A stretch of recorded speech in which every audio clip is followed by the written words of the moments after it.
Now I've also had some questions regarding how wide of a wheel you can run on your Softail. Now obviously, different year Softails, you can run different size tires.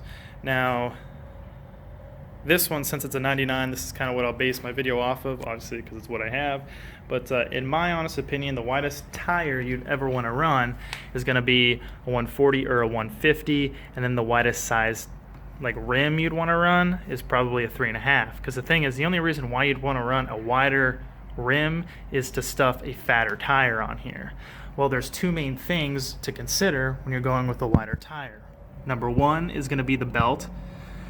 So I don't know what size this belt is, but it's pretty stout, it's pretty wide. But as you can see, there's not a lot of room between this 140 tire and this factory size belt. So yes, I've seen people run wider tires on their Softails around this year, but they sacrifice in a couple areas, and this is one of them. You know, you get a skinnier belt, but the thing is with that, you get a skinnier belt, you still have this honking big pulley back here. You still have the one up going in the primary, so you have a skinnier belt, it's going to walk all over the place. Plus, I think that looks pretty ridiculous. The second part, which is the least likely part that you're going to be able to change, is the fact that the frame horns on the inside are only going to be so wide. So as you can see, you can run a little bit wider of a tire, but the reason I did not is because I have air ride and I have a lot of travel with this rear wheel setup, so I decided to go just a little bit thinner. But the frame horns, you're not really going to change unless you go crazy and you put a really fat tire on here. You're only going to have so much space. So I would say max tire size that you're going to be able to stuff on your Softail without heavy modification is probably going to be a 150. If you don't like that, one, sell the bike, get a different, like a newer model, because those have a wider swing arm, wider frame horn, so you can stuff a fatter tire in there, like a 180, I think, pretty easily. But if not, you're going to have to look at modifying this pretty much substantially. So what you end up doing is you take off all of this, you cut the frame horns off by the seat, you either wider frame horns on here, or you get the kits that bolt on, you drill and tap, bolt it on, sticks it out wider, you get a new seat, you get a new rear fender that entails painting it.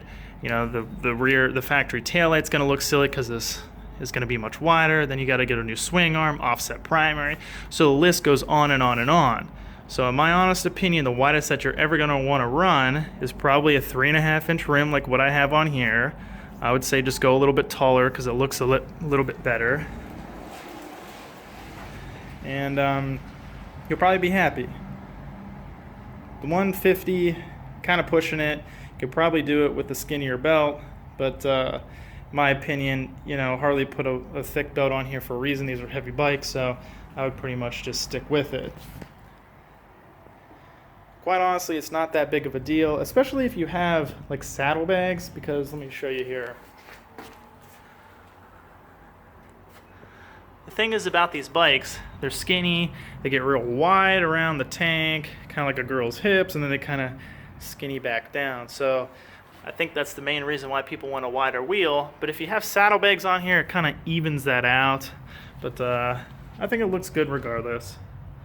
You know, it's a little bit wider than stock.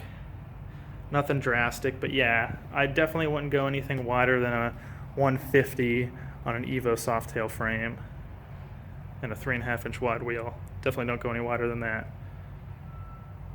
So if you have any other questions, want me to get into some more technical things, I definitely can. By all means, drop a comment. I'll see what I can do. If you like this video, please go ahead, like the video, subscribe. I'll have more videos coming up soon. And as always, I appreciate you watching. Catch you next time.